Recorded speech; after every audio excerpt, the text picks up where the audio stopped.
안녕하세요, 여러분. 2021년도 제5회차 기출문제 시간이죠. 인사 1급 문제를 한번 풀어보셨을까요? 네, 준비를 하고 계셨을 것 같아요. 풀어보시니까 어떠셨어요? 조금 어렵다라는 느낌을 가지셨을 것 같아요. 신규 유형의 문제도 많이 출제가 되었고요. 그쵸, 여러분?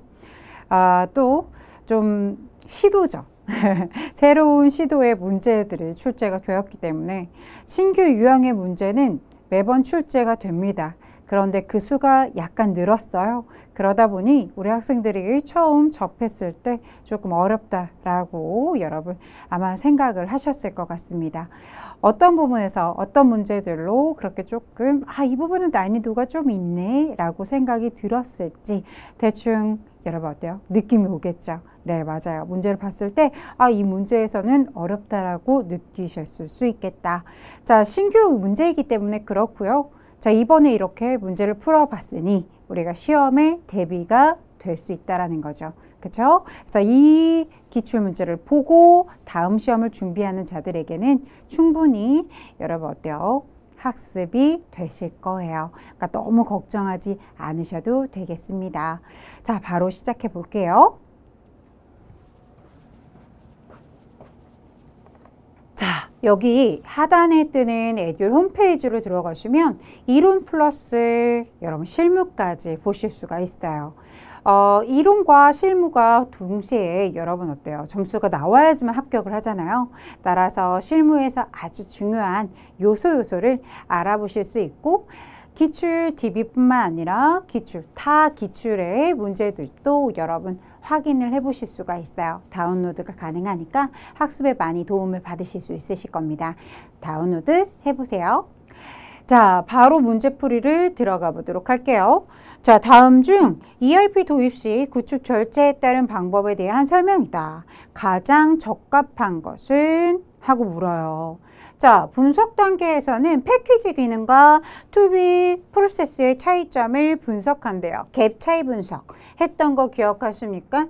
자, 이렇게 차이를 분석한다라고 할 때 이런 갭 차이 분석은 어느 단계에 속했었죠? 그렇죠. 여러분 설계 단계였죠. 선생님 저랑 무슨 얘기 했었어요? 투비설, 토비설 이렇게 여러분 글자 따서 여러분들에게 암기 포인트를 드렸던 거 기억하시나요? 네, 기출마다 언급을 드렸던 것 같아요. 그래서 어렵지 않게 이렇게 이 친구 옳지 않았구나. 분석 단계 아니야. 이렇게 체크를 하셨을 것 같아요. 자, 설계 단계에서는 AS, IS를 파악한다 라고 들어가 있어요. 또 아닌데 AS, IS를 파악하는 것은 설계 단계가 아니야 이렇게 얘기하겠죠. 무슨 단계죠? 분석 단계에서 해야 해 라고 답을 캐치할 수 있겠죠. 올바르게 고쳐놓을 수 있겠죠.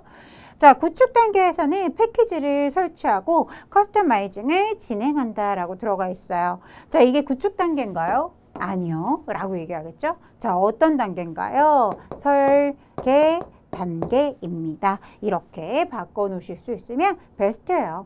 자, 구현 단계에서는 그렇죠. 시험 가동 및 시스템 평가를 진행합니다. 딩동댕. 따라서 정답은 몇 번입니까? 라고 하면 4번이 적합합니다. 이렇게 답을 하실 수 있겠죠? 좋습니다. 자, 문제 2번으로 넘어가 볼게요. 자, 클라우드 서비스 사업자가 여러분 클라우드 ERP에 대한 문제가 나왔어요. 신규 문제이기도 하죠. 그쵸? 앞에 있는 문제는 정말 쉽다 하고 이렇게 즉각적으로 풀어내실 수 있어야 되잖아요. 그런데 여러분 어렵게 느끼셨나요? 아닐 거예요. 이 또한 어땠어요? 문제 은행식이다 보니까 이 앞에 있는 문제는 진짜 ERP가 문제 은행식이라더니 라는 말을 아주 100% 맞아. 이래서 문제 은행식이야 라고 느껴질 정도로 여러분 어떻습니까? 매번 똑같은 문제가 출제가 되고 있어서 아마 직관적으로 답을 도출하셨을 것 같아요. 자, 클라우드 서비스 사업자가 클라우드 컴퓨팅 서버에 ERP 소프트웨어를 제공하고 여러분 사용자가 원격으로 접속해서 여기에 나와 있네요. 그죠? 이렇게 서버에 ERP 소프트웨어를 제공하고 사용자가 원격으로 접속해서 ERP 소프트웨어를 활용하는 그런 서비스를 뭐라고 합니까? 라고 얘기했어요. 여러분 대놓고 이제 계속 소프트웨어를 얘기하기도 하죠. 하지만 여러분 우리가 그렇게 공부 안 했어도 바로 짝짓기가 가능했을 것이다. 뭐 SaaS, SaaS, S다 뭐 이렇게도 얘기하고 하지만 뭐 SaaS 이렇게 얘기하죠. PaaS 뭐 이렇게 좋습니다. 자 따라서 정답은 몇 번입니까? 라고 하면 정답은 네 3번입니다 라고 얘기했죠. 그죠 여러분? 그래서 IaaS 뭐 얘기할 때는 인프라 생각해봐라 이런 얘기 했던 거 키워드적으로 짚고 넘어가봐라 플랫폼이지 않느냐 뭐 이런 얘기들 하나하나씩 약간씩 그 포인트를 주시면 보다 쉽게 매칭을 하실 수 있다라는 점이 여러분들의 주의점으로 보시면 좋을 것 같아요. 자 좋습니다. 3번으로 넘어가 볼게요. 다음 중 ERP 구축을 위한 ERP 패키지 선정 기준으로 가장 적절하지 않은 것은 무엇인가요? 라고 들어가 있어요. 딱 봐도 이 문제는 직관적으로 문제가 풀리죠. 아 좋아요. 이런 문제만 나왔으면 좋겠습니다. 맞아요. 그런 마음이 들 것 같아요. 그래서 보시면 시스템 보안성, 사용자가 복잡해야 된다. 이런 얘기가 여러분 생각을 해볼게요. 우리가 ERP가요. 너무 복잡하면요. 아주 복잡해요. 너무 어려워요. 그렇다면 손이 가지 않죠. 그러면 사용하지 않을 거란 말이에요. 그렇죠? 그렇기 때문에 복잡성이 올바르지 않은 표현이죠. 따라서 정답은 몇 번? 2번이다 라고 이야기할 수 있겠죠.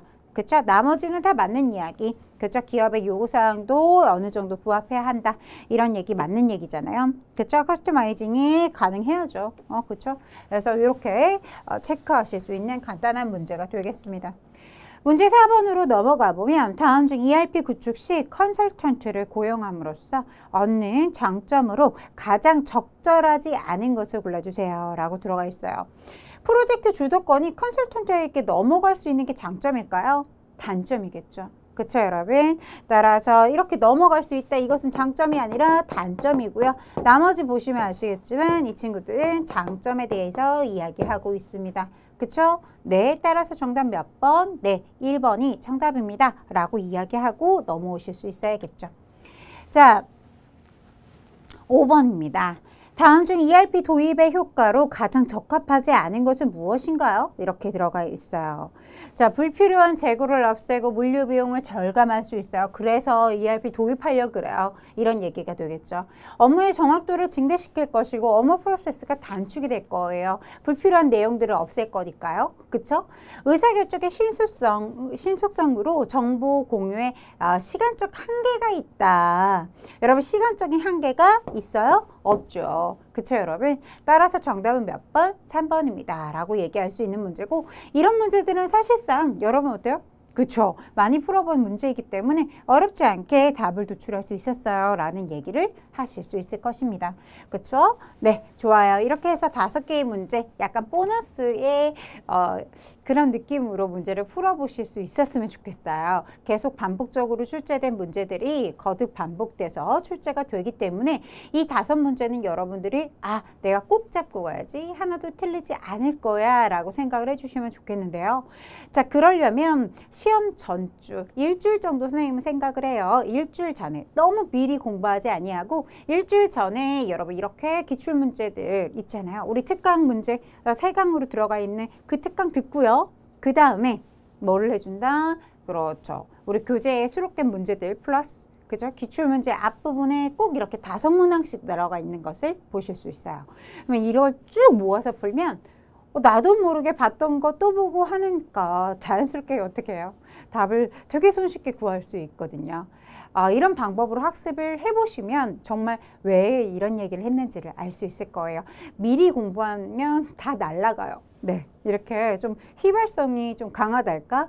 많이 오랫동안 기억에 남지 않기 때문에 여러분 조금 빠르게 시험 일주일 전에 대비를 하는 것이 기억에 조금 소멸이 되지 않은 상태로 시험장에 들어가실 수가 있어요. 한번 참고해 보세요. 좋을 겁니다. 자, 6번으로 넘어가도 되겠죠? 다음 인적 자원의 관리의 기능 중 개발 기능으로 적절한 것을 골라주세요. 라고 들어가 있습니다. 여러분, 개발 기능으로 적합한 거라고 하면 뭐가 들어가야 되겠어요? 인사고과라든지 뭐 훈련, 그쵸? 교육훈련이라든지, 그죠? 네. 그러면 여러분 그 다음 또 뭐가 있다고요? 이런 개발이나 경력관리 이런 것들이 있었던 거 기억하십니까?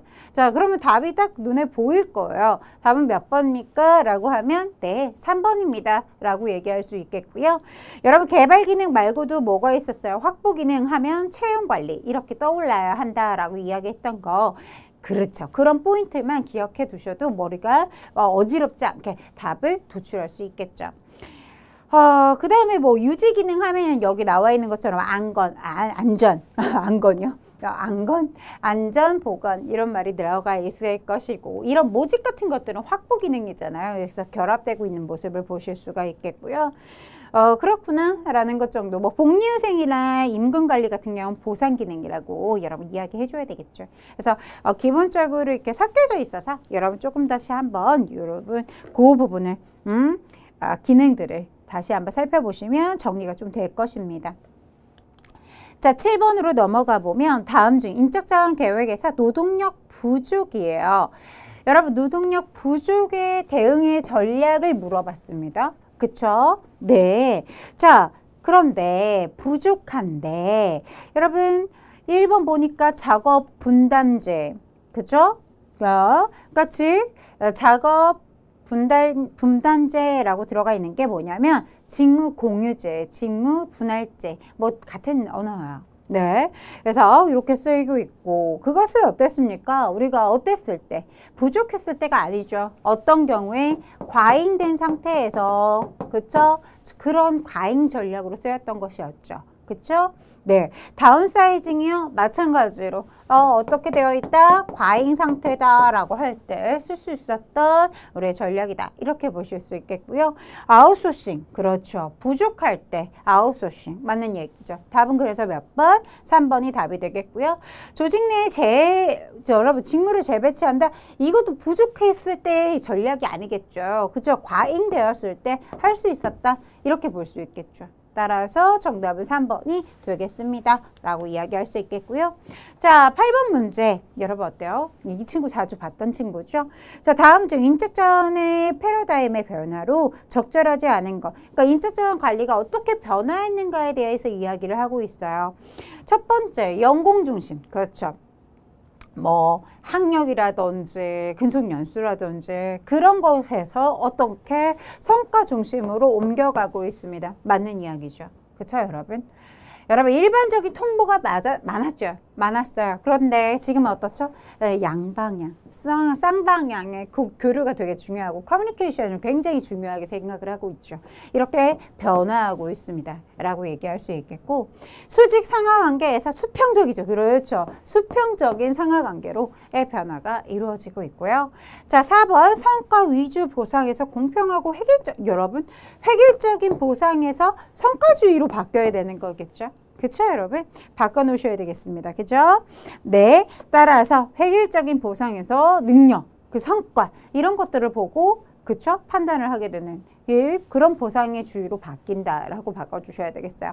정답은 따라서 올바르지 않습니다. 몇 번이? 4번이 올바르지 않아요. 이렇게 얘기할 수 있겠어요. 자, 여러분, 어때요? 직무 명세서에서 가장 중요한 게 뭐죠? 인적 특성이잖아요. 그죠, 여러분? 직무 명세서에서 가장 중요하게 나타내고자 하는 거 정답은 몇 번? 4번. 이렇게 들어갈 수 있어야 되겠죠. 그죠, 여러분? 근데 이건 너무 쉬웠어요. 하실 거예요. 좋아요. 자, 10번 다음 중 계량적인 평가 방법으로만 여러분 계량적인 평가 방법으로만 구성된 것을 골라주세요 라고 들어가 있어요. 여러분 계량적인 평가 방법 하면 뭐가 떠올라요? 이렇게 그렇죠. 요소비교법과 점수법이 떠올라 주셔야겠죠. 그쵸, 여러분? 네. 비계량적 하면요. 서열법. 그렇죠. 서열법 생각날 거고 분류법 이런 것들이 생각이 나실 거예요. 물론 서열법을 뭐 구체적으로 해서 교대 서열법이다. 뭐 쌍대비교법이다. 이렇게 구체적으로 여러분 나열해 놓을 수도 있겠지만 이 정도 이렇게 간단하게 물어보고 있어요. 그렇죠, 여러분? 따라서 요소비교법과 점수법이 바로 여러분 계량적인 평가 방법입니다. 라고 답을 골라주실 수 있겠죠? 네. 좋아요. 그래서 아 그렇구나. 이걸 뭐예요? 다음번 시험에서는 그냥 비계량적. 이거 뭐예요? 비계량적이잖아요. 비계량적 평가 방법. 이렇게 요거만 바꿔가지고 B점만 바꿔가지고 문제 출제할 수 있는 거죠. 그럼 답이 바뀌겠죠. 그쵸? 지금은 계량적인 걸 물어보니까 정답은 3번입니다. 라고 얘기하실 수 있으면 베스트죠. 자, 11번으로 넘어갑니다. 다음 중 보기에서 설명하는 것은 무엇입니까? 라고 물었어요. 자, 상호 보완적인 기능을 가진 소수의 사람들이 공동의 목표 달성을 위해서, 자, 공동의 목표 달성을 위하여, 그죠? 상호 책임을 공유하고 문제 해결을 위해 공동의 접근 방식을 사용하고 있어요. 그쵸? 네. 직무 충실화, 직무 공유제, 뭐, 직무 확대, 이렇게 들어가 있어요. 이 친구들 어땠습니까? 사실 이 내용하고는 전혀 상관성이 없다는 것을 느끼실 수 있겠고요. 따라서 답은 몇 번입니까? 네. 4번입니다. 그렇죠. 자율적 작업팀이라고 해서 우리 어땠죠? 아무래도 집단적인 이런 형태의 여러 밑에 분류로 나눠져 있었던 거 기억하십니까? 이렇게 보셔도 되겠죠. 그렇게 문제를 풀으셔도 되겠지만 이 뜻을 다 알고 계시기 때문에 직무 충실화, 직무 공유제, 그 다음에 직무 확대 이 세 가지를 알고 계시니까 모르지 않죠. 그래서 이 친구들은 답이 되지 않기 때문에 정답은 4번입니다. 이렇게 눈치 있게 여러분 답을 도출하셔도 충분히 풀이가 가능했던 문제들이죠. 그쵸? 네, 따라서 정답은 몇 번? 4번입니다. 라고 얘기할 수 있겠고요. 12번으로 넘어가 보도록 할게요. 에듀윌 유료 회원만의 남다른 서비스.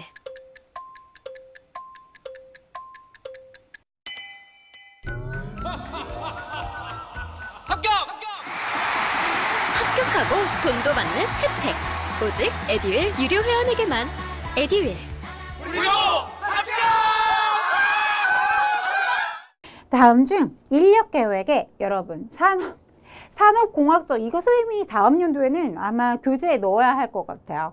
왜 그럴까요? 이 산업공학적 접근법 바로 직전에 여러분 기출문제에서도 언급이 됐는데 1년 동안 신규 문제로서 여러분 앞전에 기출문제에 한번 출제가 됐고 지금도 출제가 됐어요. 2번 출제됐다는 건 교재에 추가적으로 더 보충 설명을 해드려야 될 거라는 거죠. 그렇죠? 신규 문제로서 나오게 됐고 선생님 근데 난이도가 왜 3이에요? 직전에 기출문제에 출제가 됐었기 때문에 난이도가 3으로 떨어진 거죠.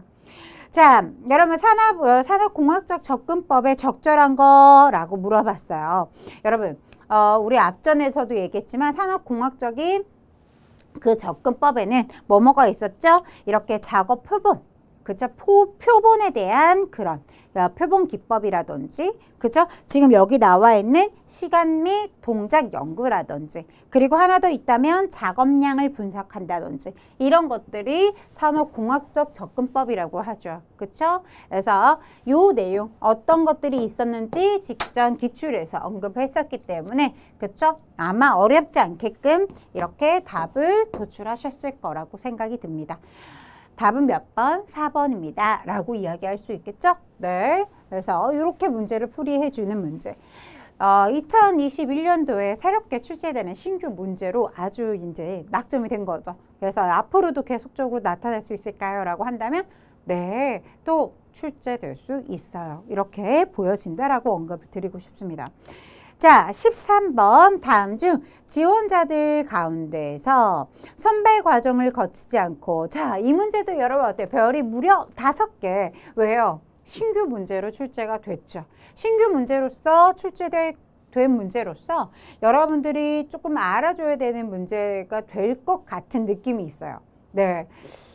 약간 문제가 이런 내용들이 스멀스멀 조금씩 추가되고 있는 느낌이 들거든요.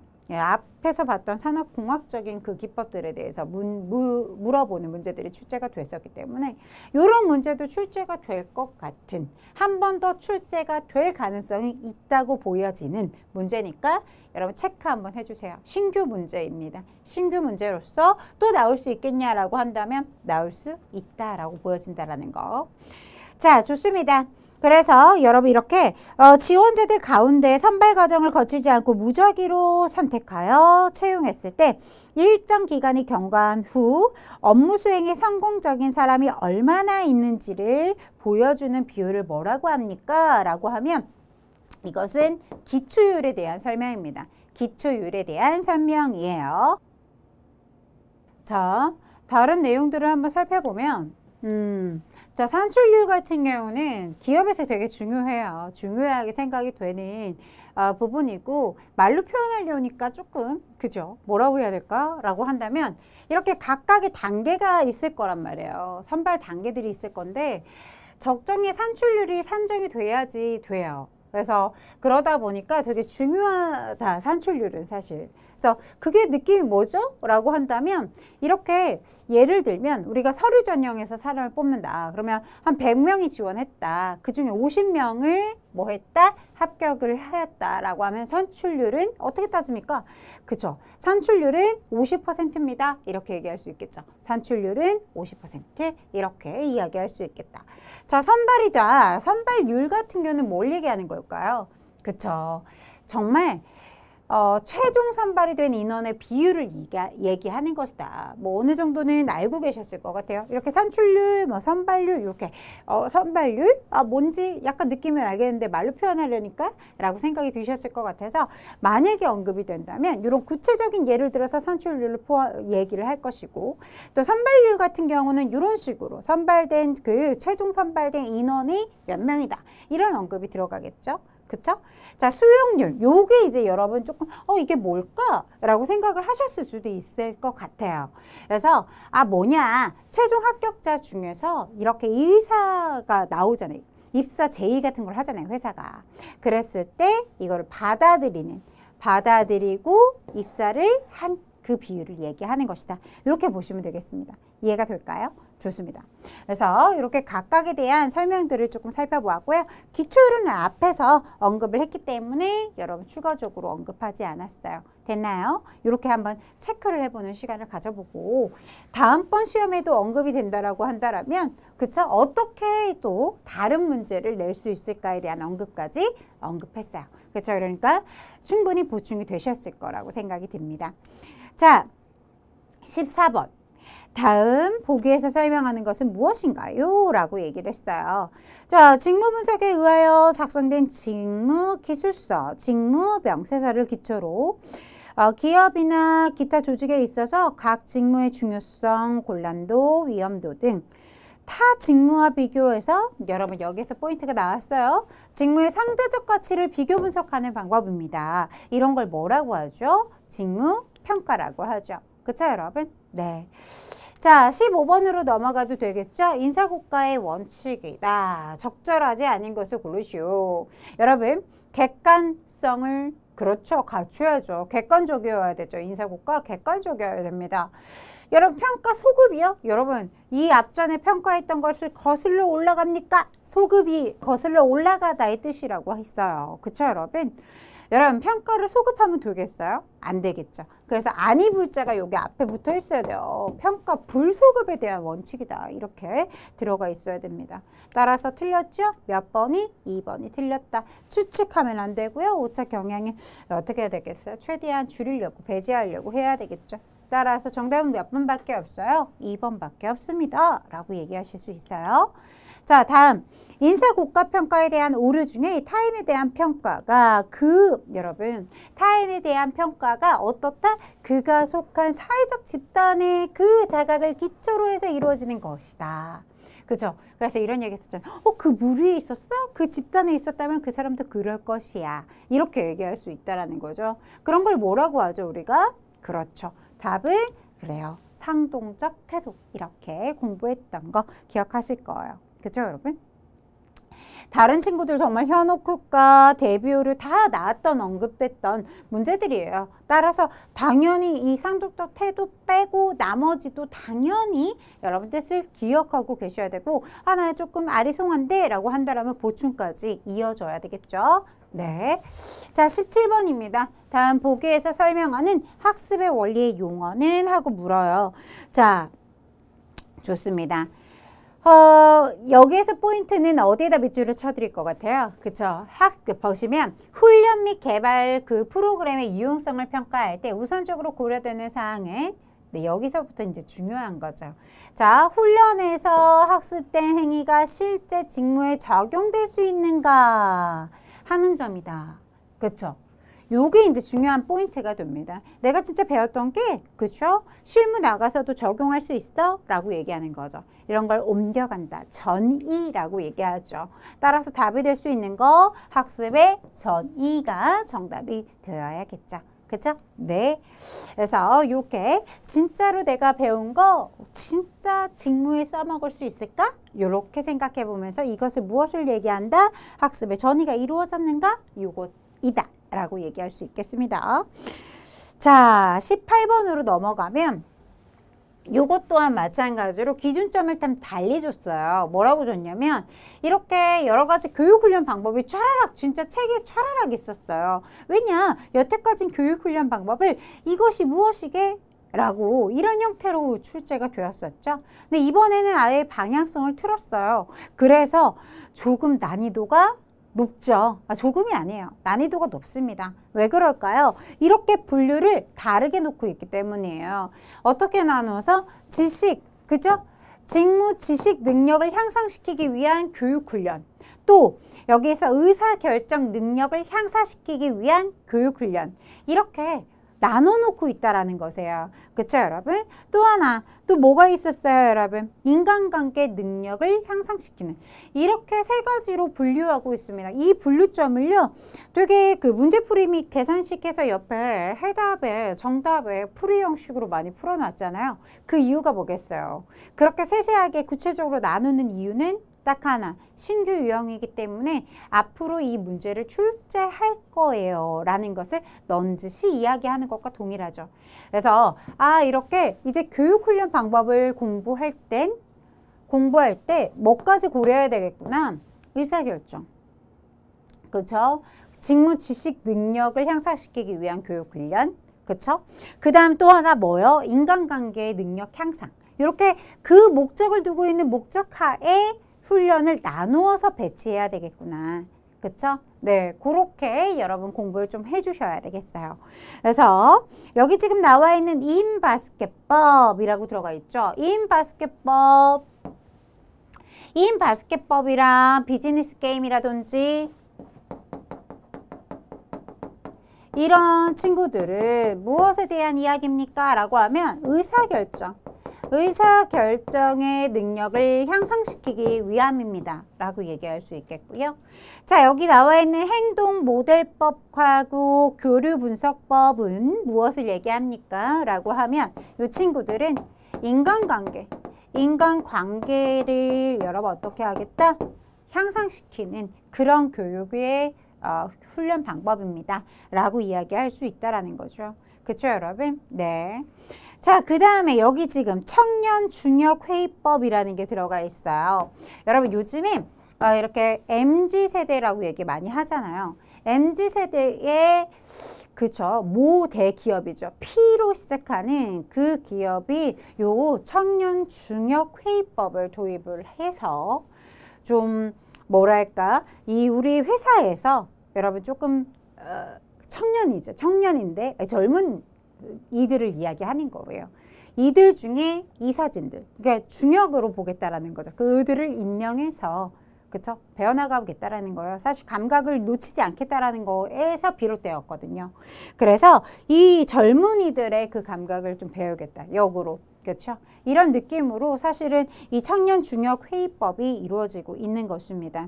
그래서 이런 중요한 문제들 있잖아요. 기업의 중요한 안건이나 문제들을 같이 해결해 나가보자 라는 뜻에서 만들어지게 된 청년중역회의법입니다. 그래서 요 방법이 바로 직무, 지식, 능력을 향상시키기 위한 교육훈련 방법이에요.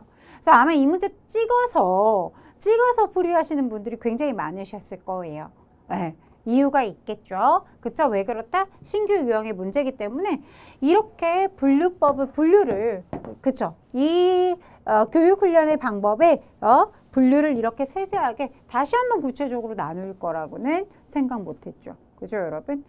신규 유형이니까 이제 대비하면 돼요. 이렇게 대비해 놓고 다음번 시험 문제가 출제가 되면 난이도가 또 숫자가 낮아질 거예요. 왜? 한 번 이전에서 출제가 됐었으니까 대비했잖아. 이렇게 여러분 출제를 되거든요. 출제가 됩니다. 네.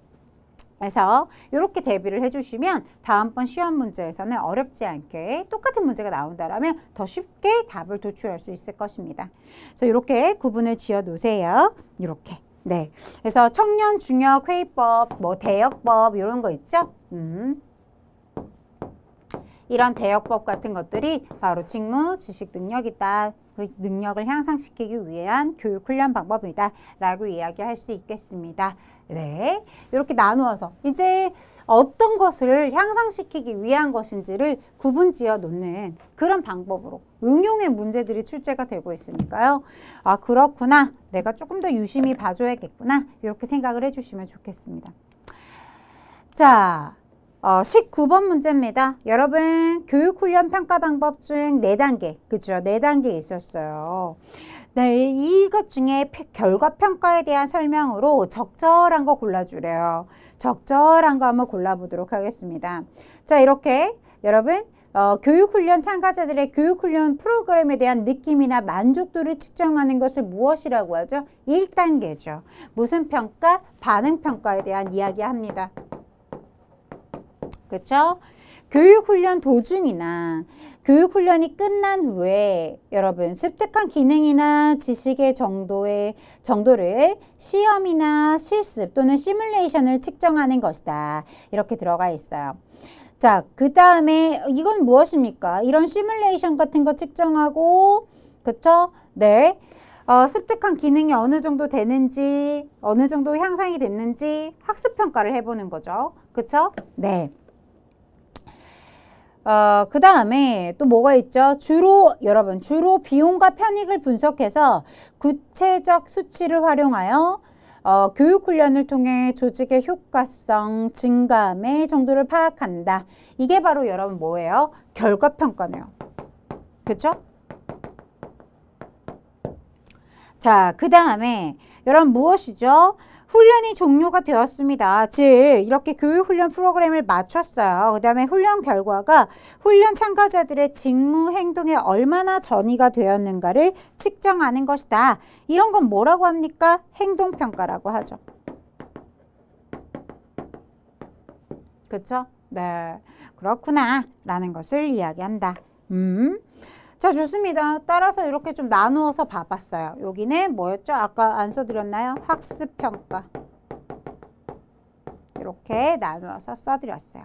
그래서 이렇게 구분을 좀 지어보자 라고 얘기할 수 있겠죠. 자, 이렇게 나누어서 대답을 써놓을 수 있을 정도면 여러분 어떻다? 이 4단계에 대한 학습이 마무리가 되었다라고 보실 수 있겠습니다. 자, 정답은 몇 번입니까? 네, 정답은 3번입니다. 라고 얘기할 수 있겠고요.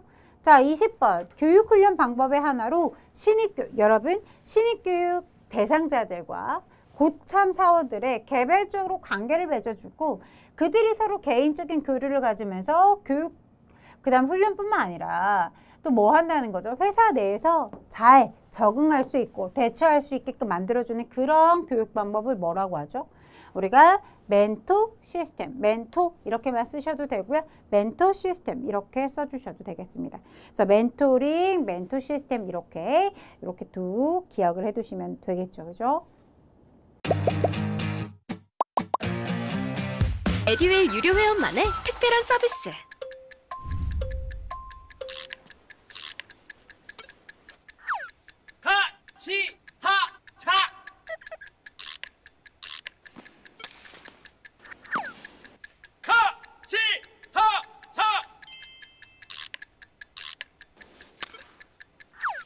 정답!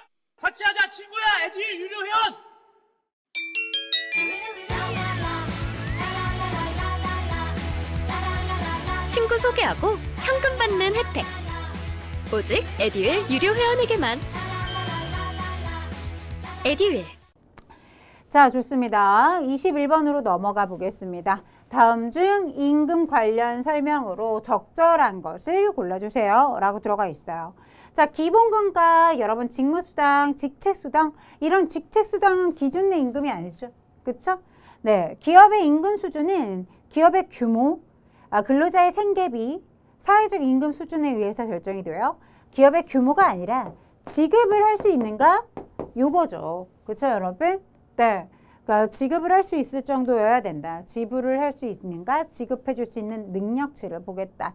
지급 능력, 지불 능력 이렇게 얘기를 해줘야 되겠고요. 일정 근속연수가 되면 임금이 일정 비율로 감소하게 되는 임금 체제를 임금 피크제라고 하죠. 아주 훌륭합니다. 근로자의 근속연수, 연령, 직무와 무관하게 임금의 곡선 자체가 상승하는 것을 우리가 승급이라고 하나요? 이런 걸 뭐라고 하죠? 베이스업이라고 하죠. 베이스업. 이렇게. 승급이 아니죠? 베이스업입니다. 아이고. 베이스업. 이렇게 바꿔주셔야겠죠. 따라서 정답은 몇 번이죠? 3번입니다. 라고 얘기할 수 있겠다. 좋습니다.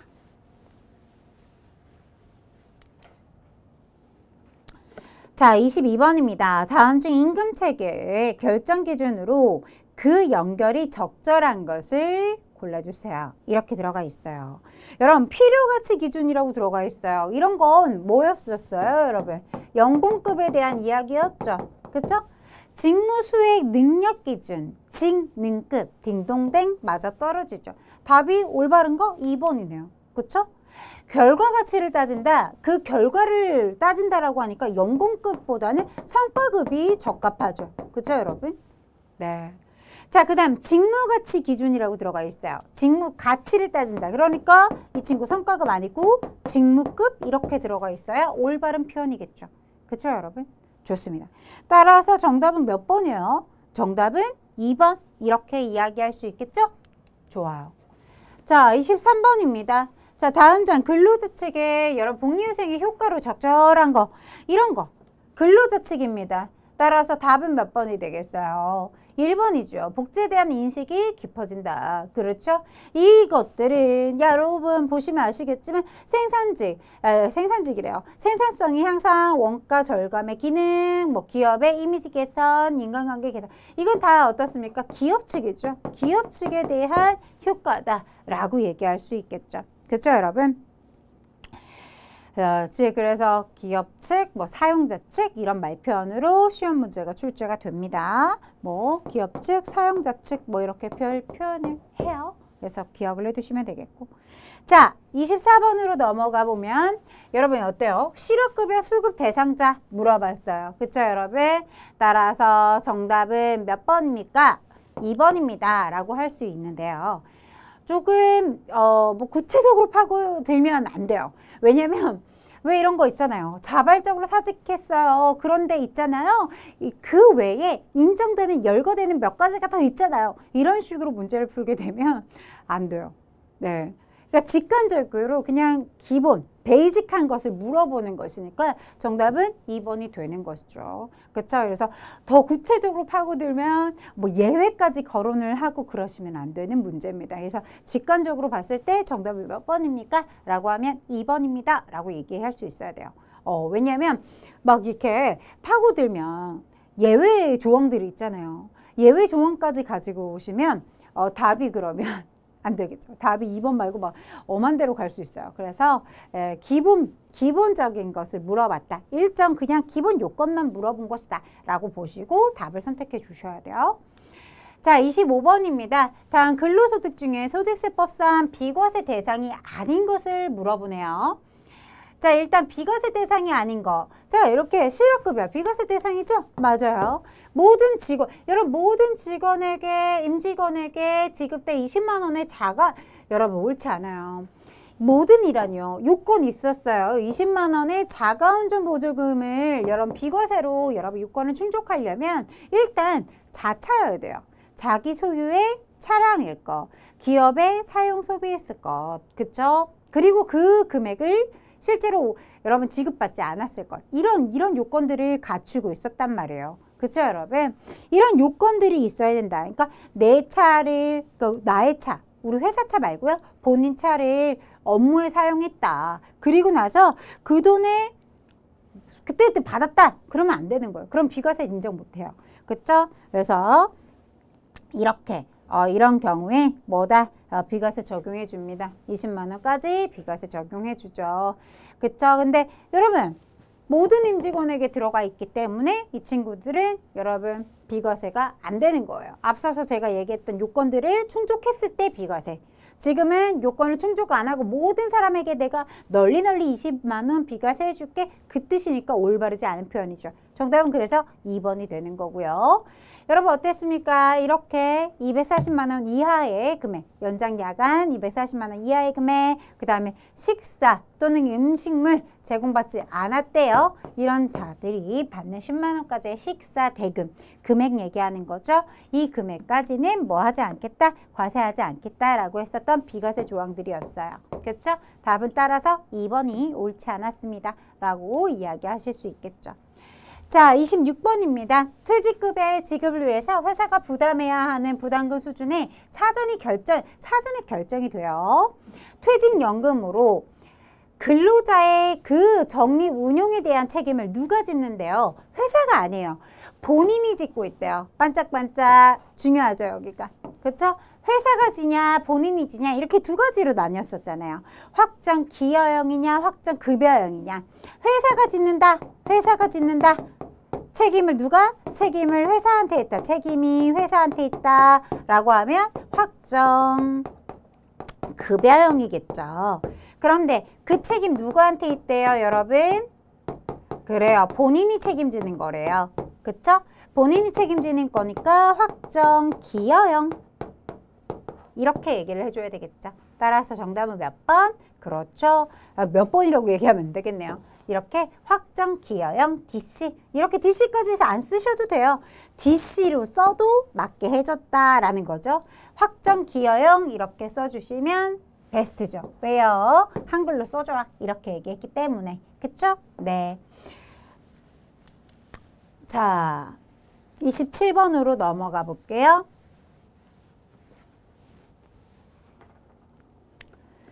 다음 보기에 설명하는 것은 하고 묻습니다. 기업이 다양한 프로그램이나 시설을 제공하고 종업원이 여러 프로그램 중에서 그렇죠.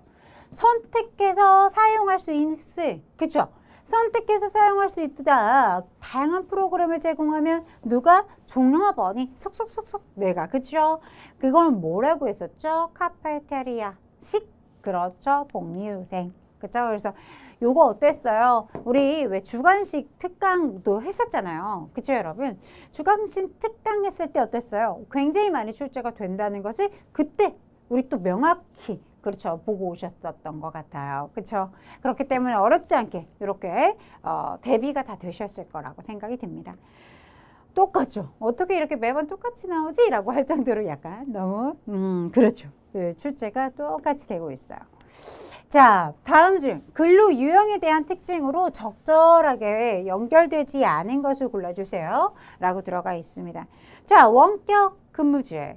여러분, 원격 근무제, 재택근무제 등을 활용하여 우리가 많이 쓰고 있죠. 시간적인 제약, 공간적인 제약이 없어요. 굉장히 효율성을 높일 수 있었어요. 그래서 원격 근무제 지금 많이 쓰고 있죠. 자, 그 다음에 교대 근무제. 근무 시간 여러분 근무 시간 중 일정 시간대를 정해서 그 시간대에는 업무에 몰입한다. 이런 걸 교대 근무라고 하지 않죠. 집중 근무제라고 하죠. 이렇게 바꿔놓으셔야 돼요. 교대 근무라고 한다라면 근로자들이 2개 이상의 조로 나누어가지고 여러분 어때요? 일정한 기간마다 바꿔가지고 그쵸? 근무하게 되는 그런 제도를 얘기하는 건데 이 말이 안 되잖아요. 설명이 틀렸죠? 그렇기 때문에 올바르지 않습니다. 몇 번이? 2번이. 2번에 대한 이야기는 뭘 얘기하는 것이다? 집중 근무제에 대한 이야기를 하고 있는 것이다. 선택적 근로시간제 하면 요 말이 항상 붙어요. 그쵸? 자유 출퇴근 시간을 설정할 수 있다. 그쵸? 네. 자, 파트타임제 여러분 시간이 정규 취업 시간보다 짧은 시간을 정해서 몇 시간 동안만 일하는 그런 방식을 이야기합니다. 아주 올바르게 표현이 되어 있고요. 정답은 몇 번입니까? 네, 2번입니다. 라고 얘기할 수 있겠죠. 자, 29번 한번 읽어보고 계실게요. 다음 중 직업이나 산업, 직업에 관계없이 여러분 어때요? 하나 또는 수개의 산업에 걸쳐 흩어져 있대요. 일반 노동자들에 의해서 조직되는 노동조합의 형태입니다. 이런 거에 관계가 없어요. 뭐 산업, 직업에 관계없이 그쵸? 흩어져 있대요. 이런 일반 노동자들에 의해서 조직된 거 일반 노동조합이다 라고 얘기할 수 있겠죠. 그죠 여러분? 네. 그렇구나. 여러분 직업별 노동조합이 뭐겠어요? 동일한 직종, 직업을 갖고 있는 사람들이 그죠? 그 이익을 뭐 하기 위해서 보장받고 그죠? 확보하고 이런 걸 하기 위해서 가지고 있는 거잖아요. 그 노동조합이잖아요. 그런 조합이. 뭐 산업별은 여러분 어때요? 조금 더 직업별보다는 확장된 개념이죠. 그쵸? 네, 그래서 동일 산업 내에 모든 노동자들로 구성이 되는 것들을 산업별 노동조합이라고 하죠. 기업별이라고 하면요. 뭘 얘기하는 거예요? 동일 기업에 종사하는 그런 근로자들, 노동자들이 조직하는 그런 노동조합이죠. 이렇게 좀 특징을 조금 알아두시면 어렵지 않게 답을 도출할 수가 있어요. 자, 다음 중 동일 지역에 여러분 보세요. 동일 지역의 동종 근로자에 대하여 단체 협약의 효력을 확대 적용하는 것을 우리가 이런 걸 뭐라고 하지요? 여러분 열심히 공부했었어요. 이런 거 뭐라고 하죠? 지역적 구속력 이렇게 공부했어요. 자, 31번으로 넘어갑니다. 다음 중 사용자와 노동조합 간의 정당한 권리를 침해하는 일련의 행위인 부당노동 행위에 해당하지 않는 것을 골라주세요. 여러분 뭐 불이익 대우 있었고요. 또 뭐가 있었죠? 환경계약 있었고요. 그쵸 여러분? 단체 교섭을 거부한다든지 그쵸? 이런 거 있었던 거 기억해요? 막 지배 개입하고 경비 원조하면 돼야 안 돼요? 안 된다? 뭐 이런 거 있었던 거 기억이 나실 거예요. 이것을 토대로 해서 문제를 한번 읽어보면 근로자 배치 전환, 정근, 휴직 등 불이익 대우 들어가 있죠? 네, 1번 맞는 얘기. 노동조합에 가입하지 않거나 탈퇴를 조건으로 하는 환경계약. 이것도 맞아요. 단체 교섭을 정당한 이유 없이 거부하거나 방해합니다. 이런 걸 뭐라고요? 단체 교섭의 거부 이렇게 공부했었고요. 종업원의 의사결정에 참가를 권장하여 여러분 이러면 이거 잘하고 있는 거죠. 이게 부당이겠어요 여러분? 해당하지 않죠. 답은 몇 번입니까? 4번이 올바르지 않네요. 그죠? 부당노동 행위에 속하지 않죠. 해당하지 않는 거 정답 4번입니다. 라고 얘기할 수 있겠습니다. 자, 요거 어때요? 요게 이제 기사도 많이 나오고 문제가 항상 많이 되는 이 뜨거운 이슈, 뜨거운 감자라고 해야 되나요? 이슈가 되는 내용들이었어요. 뭐 판례도 많고 다양한 내용들이 많고 이게 정답부터 얘기하면 포괄산정 임금 제도라고 해요. 이게 폐지를 주장하는 사람들도 굉장히 많고 그런데 이제 우리 시험 문제로 떡하니 신규 유형 문제로 출제가 되다 보니 여기까지? 이렇게도 여러분 저는 그렇게 생각이 들었어요. 그래서 보시면 이렇게 포괄산정 임금 제도라는 것은 여러분 어때요? 근로의 형태, 업무 성질 등을 고려하거나 개인의 그 계산하는 데 있어서 편의성과 직원의 근로 의욕을 고취시키는 의미에서 연장 근로수당 등 재수당이 포함되어 있거나 매월 일정 금액을 재수당으로 지급하는 내용의 임금의 계산 방법입니다. 라고 약간 되게 좋게 써 있어요. 좋게만 써 있는데 사실은 문제점이 왕왕 있어요. 왕왕 있다 보니까 좀 있죠. 왜 없겠어요. 그렇죠, 여러분? 네, 뭐 실제 근무 시간 같은 것들을 따지지 않고 기본 임금의 재수당을 붙여서 지급하는 그래서 앞에 포괄이라는 말이 들어가 있는 거거든요. 포괄 산정 임금 제도라고 들어가 있다. 근데 이건 문제적인 부분들이 굉장히 많고요. 사실 이게 법에 있는 문제가 아니에요. 그러니까 법에 규정되어 있는 제도라고 보기가 어려워요. 네, 그래서 법에는 없는 방식이거든요, 사실. 그러니까 이런 거를 뭐라고 하냐면 판례나 이런 것들에 대해서 인정이 되는 거예요. 그러니까 관행적인 것들이죠. 법적 관행적으로 이루어지고 있는 내용 중에 하나인데 그게 이제 시험에 나와가지고 저도 의아하면서 바라봤던 문제이기도 한데요. 어쨌든 뜨거운 이슈가 됐었거든요. 그러다 보니까 언급이 되지 않았나라고 생각이 들고요. 그렇습니다. 그래서 판례 같은 것들을 해석하다 보면 나오게 되고 그걸로 인해서 인정이 되는 거지 법적인 용어가 딱 명시되어 있는 그런 제도는 아닙니다. 라고 이야기를 드리고 싶고요. 그래도 이렇게 만약에 출제가 된다면 똑같이 나오겠죠. 변형 없이 똑같이 나올 것으로 예상이 됩니다. 자, 그렇구나. 33번입니다. 노동조합은 여러분 이 세 가지 무조건 나온다. 노동 3건이라고 해서 매번 언급이 됐던 자주 출제가 되는 주관식으로 꼽혔었던 내용이죠. 그래서 아마 우리 친구들 너무너무 쉽게 답을 도출하지 않았을까. 뭐겠어요? 노동 3건. 그렇죠. 단결권 들어와 줘야 되겠죠. 단결권, 단체 교섭권, 단체 행동권 이렇게 세 가지를 언급할 수 있게 되겠죠. 좋습니다. 이렇게 해서 모든 문제를 풀어봤고요. 자, 이 아래 하단에 뜨는 그렇죠. 링크를 타고 들어가시면 여러분들이 앞서서 얘기했던 것처럼 기출 DB도 앞전에 우리가 열거되어 있는 웹하드에 공시되어 있는 4가지 뭐 5개밖에 안 올라가 있거든요.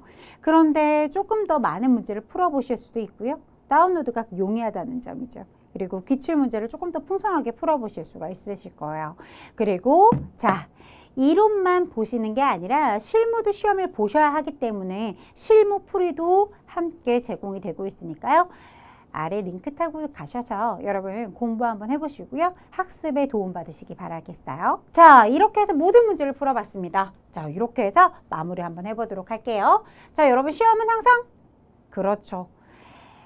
앞전에 있던 기출을 토대로 해서 출제가 된다라고 생각을 해주시는 게 좋습니다. 그래서 여러분 충분히 앞에서 공부했던 내용 차근차근히 따라와 준다면 어렵지 않게 도달하실 수 있을 거라 믿어 의심치 않아요. 그래서 여러분 오늘도 화이팅입니다. 오늘도 수고 많이 하셨습니다. 수고하셨습니다.